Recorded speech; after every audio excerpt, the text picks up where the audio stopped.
Hey, welcome back to the world of Middle-earth role-playing. I'm your host, Roman Daisel. Today we're going to be looking at Mount Gundabad. It's number 3110 of the campaign series. For some reason, Iron Crown went all the way up to 3900 and then decided they wanted to add campaign modules into the mix. So they started them off at the 3100 series. Why they did that? Not too sure, but I'm glad they got around to making a campaign book for this one. The cover art is by Agnes McBride. This is one of his better pieces. I think this is a cool looking representation of Mount Gundabad. This was a really cool book. I think I paid $18 for this at a place called Imperial Hobbies, and super excited to get this. Now this is a first edition book, first published in 1989. Happens right at the top of the Misty Mountains and guards the gap between the Misty Mountains and the Grey Mountains, as well as the passes to Angmar and the northern Anduin Vales. So it is a strategically located city. If you remember the Hobbit movies, they made the orcs there really strong and powerful, which not necessarily what it was. Mount Gundabad campaign module. You get the 11 by 17 full color map depicting the region.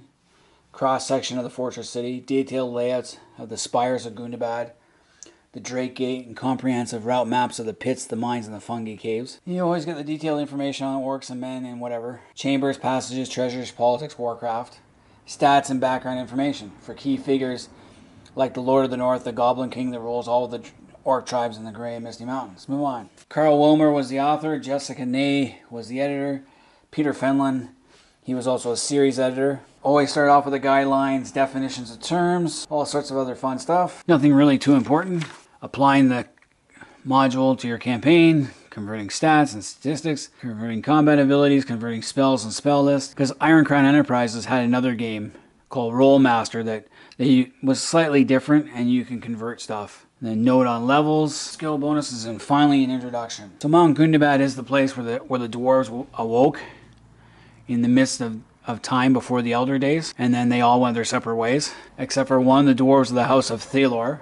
They had been delving under there, but then at the end of the first age, orcs fleeing from the War of Wrath, in which Morgoth was defeated by the host of the West under the Valar, they were fleeing over to the Misty Mountains, and one particular orc band under a guy named Skorg decided to stay in this mountain. At the time, though, the House of Thalor, which was one of the 7 dwarven houses, was already there. By treachery and a series of savage assaults, they expelled those dwarves from their delvings, and Mount Gundabad was then orcs alone. So they've been there for roughly 6,000 years by the time of the War of the Ring. Now the orcs carved and expanded unshaped fissures in the network of tunnels and caverns in the dwarves' own halls, and they uncovered a vast load of iron and other minerals. So this was the biggest complex of smelters and armories that would only be rivaled by Khazad-dûm in the north, and Gundabad means Forges of Might. So the orcs' numbers swelled, and especially by the Third Age, they were involved in many conflicts. It wasn't until the rise of Angmar that they really became more active in the affairs of the north. The Witch King of Angmar demanded tribute from them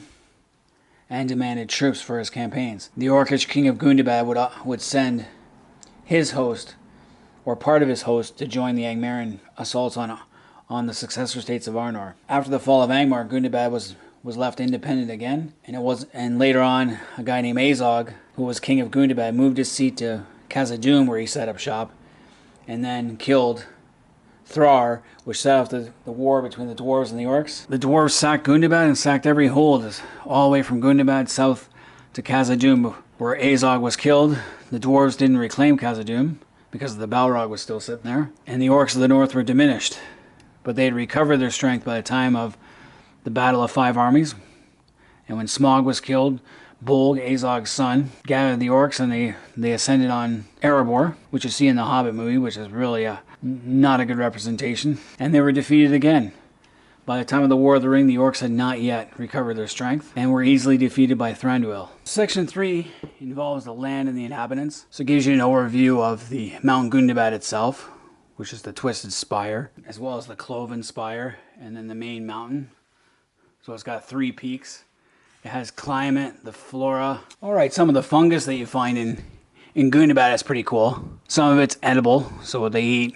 Then they have some that's poisonous, so you gotta be careful what you eat. Some of the best ones are the hallucinogenic ones, like the black cackler, which if you ingest it causes uncontrolled laughter and foolish behavior for 4 to 7 hours after consumption. And then something like the stench of the pit, which is very fetid and clinging odor. The orcs rub this fungus on slaves' clothing to make them easier to track should they escape. Or the goat stinkhorn. Orcs believe that consuming this fungus increases their sexual potency. I once had a group of adventurers in high school go through Gundabad, and I had one of them eat goat stinkhorn. He was eating it, and then he found the harem, the Orc Harem, and got dragged in a couple of times. So it was kind of fun that way. And then I had another guy accidentally eat black cackler and start laughing uncontrollably, and he got caught. So it's pretty cool to use those. Then we got the fauna. So what dwellings are there inside and outside the environs? They come up with some interesting ones, but like they use freshwater kraken for some reason, just because of the watcher in the water. Vampire bats and wolves, dragons in the Grey Mountains, the great eagles, and other fun stuff. Then of course we got the orcs. Their appearance, abilities, weaknesses, attitudes in life, style, social structure. And it talks about female orcs, which is something that you usually is never really mentioned in Lord of the Rings. Tolkien doesn't go into great detail about female orcs or young orcs, who are called imps. He never fleshed out orcish society too much, other than it was just brutal. So female orcs, they don't really see the light of the moon or sun. They're hidden away in harems or pits, and the imps are, again, shoved into imp nurseries, and a few imps probably get eaten. Talks about the economy, which is more towards looting and mining and smithcraft, language and religion, and then of course has trolls. There'll always be trolls found nearby. Middle-earth role-playing likes to have a troll guard for some reason for many orcish and mannish rulers. Then you have the Astarave Northmen, who live in the Upper Anduin at the time, and the orcs would raid them for new slaves and booty. But then during the time of Angmar, the Astaravi become part of Angmar as a part of means of survival, and then they become partners with the Gundabad. So unfortunately, the Astaravi are corrupted by the shadow out of necessity, not out of any real will. Next, you get the population of Gundabad. So they figure there's about 5,800 adult males, 3,700 adult females, and 2,500 imps. They figure only the elite Uruk-hai, they use Uruk-hai, I don't know why, they should use Uruks, account for maybe 10% of this number, if not less. And there's always other guests, some staying by choice, some otherwise, like 20 cave troll servers, mercenary allies, 500 wargs, and then the ambassadors for various lands, and then plus slaves and escaped slaves. It has the politics. Then it goes through the hierarchy of the citadel. So there's the king, and then there's the king's family, which are, only the strongest shall rule. So they're always backstabbing each other. Then you would have the priest, the high priest, the Saronic priest, and captains at various gates. So there is a hierarchy. There are also tribes, orcish tribes of the mountains. So a strong king at Gundabad could probably assemble 35,000 orcs. Only probably Azog and Bolg ever really assembled that many at one time. And these are from 30 different orc tribes scattered down the Misty Mountains and Grey Mountains. The further the orc tribe from Gundabad, the less control Gundabad has. So the great goblin of the high pass behind Rivendell, he has more autonomy than, say, an orc tribe living 20 miles away. So then it gives the list of tribes. They call them the Huvorga, are the original survivors from Skorg. Then you got the Burzath, who are enslaved, the Krachul, and the Ilgas. So these 4 tribes make up the war host of Gundabad. Then you have Mount Gundabad and Angmar, how it's a tense relationship. Angmar wants to exert total control over Gundabad and have them send as many orcs as possible in their fight, while Gundabad needs to keep a reserve and not go all out. And that tension plays with the sons of the king as well. It's a fine balancing act. Next up, we got the military forces. And I like how Middle-earth role-playing broke it down. You have the Urhoth of 1,500 orcs, which would be a typical formation. The Zari of 100 to 150 orcs, and then the Lurg, which is 10 to 15 orcs. So a basic platoon. And it gives a detail of all the weapons that they would use and armor types. Obviously, the Uruk warriors, who are the ruling elite, they would have the best weapons. Then you have what's called the Royal Hork, which is the bodyguard, and it contains 100 Uruks. And then you have lesser Horks for each warlord, which would have 30 Uruks. Night Nosers, which are like the trackers. the troll guard of 20 cave trolls, a siege train, which was in high demand by Angmar, and then you have the healers and priests. Gundabad would have its own craft rings to do all the maintenance work and repairing work and armor and weapon making. Alright, and next we go to section 5, the overview of Mount Gundabad. So it talks about how goblin tunnels are made, orc tunnels are made. Obviously not the greatest things in the world. I think in The Hobbit, when they made the Goblin Gate one, it seemed to be made mostly out of wood through a chasm. And I didn't like that idea. It should be all tunnels. So Gundabad would have the spires. They have 3 spires, or 3 peaks. It has a Drake Gate, which they have a pretty cool picture of the Drake Gate here. I think that's a little too much. I can't see orc carving, even with slaves, that much. It's too noticeable. Then you'd have the pits where everyone lives and works. The fungi caves. The mines, which are important. And we go to section 6, Adventures in the Goblin City. So you start off with adventures pretty quickly. And a message to the rebels. So there's a rebel group, because there'd be escaped slaves hiding out in the mine somewhere, trying to tunnel to the surface. And the plot is King Thranduil wishes to contact rebels.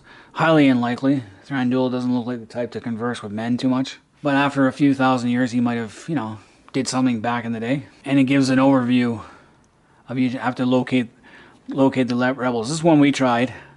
I had my guys intentionally get captured, and then they broke out.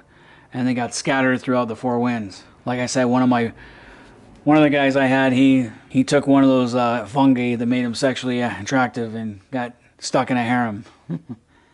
Be a couple of little imps with red hair running around. Another guy, he got caught in the pulled into the nursery. He had to babysit little imps. So you see you have Barloff, who's the leader of the rebels. Then you have the breaking of Grond. They called it Grond. This huge battering ram that Gundabad made for Angmar for the wars in Arthedain. I think it's too much. It looks too much like Grond from Lord of the Rings. So they obviously copied it from that. They would not have had that for those wars, the Arnorian wars. Just the sheer distance to carry that from Gundabad up through the passes of Angmar and down into the Oliad, into Arthedain, just didn't make sense. Another interesting one was 3 Kings in Gundabad. This was one of the more interesting ones where the king's consort is not too popular because she's half orc. Role-playing had a lot of half orcs. So in Lord of the Rings, Tolkien did have half orcs, but that was mostly through Saruman's breeding manipulation. His breeding program, not through anyone else's. So you have the plot. This time the king on the throne is Zalg. He's the seat of Skorg. Then you have his son Hurog, who's the warlord of the Cloven Spire. Gradchuk, captain of the Drake Gate. Obad, captain of the Royal Hork. And then you have Bralg, warlord of the Twisted Spire. So this adventure gives you the royal consort and how unpopular she is because she's not a full orc. And then it has the spy master, the master of the forges, Agurakan, the warlord of Gundabad. There he is right there. And then the troll garb, Kegrat, high priest of darkness, Loyasil, the mouth of the witch king, then the Estaravi ambassador, and finally Barloff, the rebel captain, as well as his lieutenant. So it does give you lots of things. Items of power, there's some pretty cool ones. The Ulakai of Morgoth, which probably going a little too far with its effects. And then it has the banners, the banner of Gundabad plus the main weapons of the Gundabad king. Before we go on to the layouts of Gundabad. So it talks about the traps, closing pits, murder pits, shifting walls, poison bolts, wet way drop and mazes. Has a cross section. Of how it works. You got the Cloven Spire, the Great Spire, and the Twisted Spire, as well as the fungi caves, the mines, the pits, and the sinks, and the Drake Gate. So it gives a cutaway. This book was unique in that the color map was in the very middle of the book as part of a page. See, it's part of the page. I didn't like that. I wish they had done it separately, like the other modules, instead of having it as part of the actual book. And this map fits pretty good with the Angmaren map and with the Northern Mirkwood map. So you can combine all these maps together to show one huge panorama. And it's really cool. So on the other side of this, you get a look at the Drake Gate, how it looks, all the various rooms and stuff. And then it goes into a detailed description of the Drake Gate. So there are a lot of rooms, a lot of places to go to. Then we have the Great Spire, and it starts with the first rise. So you're at ground level going to the very first rise. All the traps, barracks rooms, and it keeps going to the second rise. And it's got my favorite room, the Royal Harem, and the Imp Nursery. Always fun. Especially when you're eating the fungus that gives you sexual prowess. And it's got the third rise, the Great Temple of Darkness. The same guy who got caught in the harem, he also got caught in the Temple of Darkness and ended up getting his blood sucked out by the high priest vampire. So he had both a good time and a bad time. Of the 4 guys, one of them got caught was stuck in the imp nursery. Another guy was stuck in the harem, and the other 2 did whatever. It was a pretty cool adventure. One got put in a box. He got stuffed in a suit of leather and got stuck in a box.